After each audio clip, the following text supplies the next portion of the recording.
Thank you, Janell Dusi, not just for your wine, which is delicious, but for your recipe. Awesome. That includes your wine. Tell us about the blend. The blend I love to use in the minestrone soup is my Fiorento blend. Fiorento, this is my godfather's middle name, so it's Guido Fiorento Dusi. I love it. And I think you just take Zinfandel to the next level. Zinfandel can be a very fruit-forward variety with a lot of fruit going on, not necessarily sweet, but fruit, all that fruit going. So by blending it with what was naturally planted in the vineyards in the 1920s and 1940s, that we call the Italian field blend, means that the Zinfandel vineyard was primarily Zin, but really like 95% Zin. And sporadically through the vineyard would be Carignan, Petit Syrah, and Alicante Bouschet. And so I now love that blend, and it's very special to me since we have some of those old vines of Zinfandel vineyards.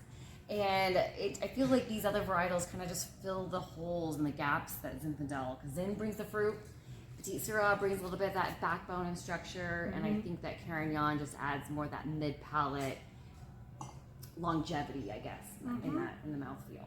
So the blend was planted on purpose, or did they just grow randomly? That's where the debate comes in, because it was 1925 that we planted the first vineyard, and a lot of the old Zinfandel vineyards they call Italian field blends, but my grandfather says that's just how that came from the nursery by accident.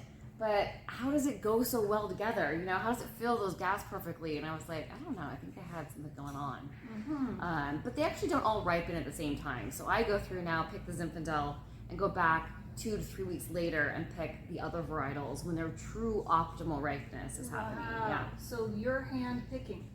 Oh yeah. Oh, yeah, this is old vines in. These are like gnarly vines with the crooked, bush vine style, dry farmed out there. So you're hunchback, bent over these old vines, and it's all hand done. What about the minestrone? Were you cooking the minestrone, or did you have the Zin open and then just thought, you know what, my ancestors used to do this?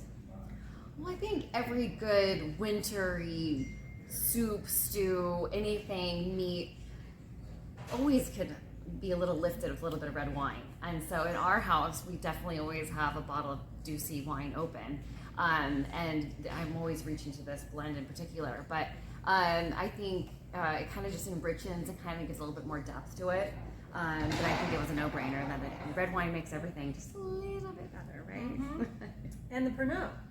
Oh yeah, Pernod. So this is like a liqueur, anise flavored one, and I think was it hard to find? No. Oh, okay, good. But we just got a new store in downtown Paso that has everything you can imagine. So it's like more of like it's hard, you can't really find it at the grocery store, but I mean, I think it's just that magic sauce that just elevates this recipe, and maybe like these varietals for Zinfandel just fills that gap, fills the hole that's needed. But I know my mom has it, and it's always like you can't quite taste it, but you can. I don't know how to describe it. It's an aromatic, definitely. Yeah, my family, we're a farming family, so the first rain was something to celebrate. So it was, warm, filling kind of stuff. So, yeah.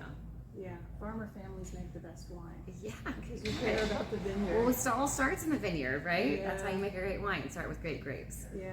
Hey, cheers. Well, thanks for a delicious recipe. And one of my favorites.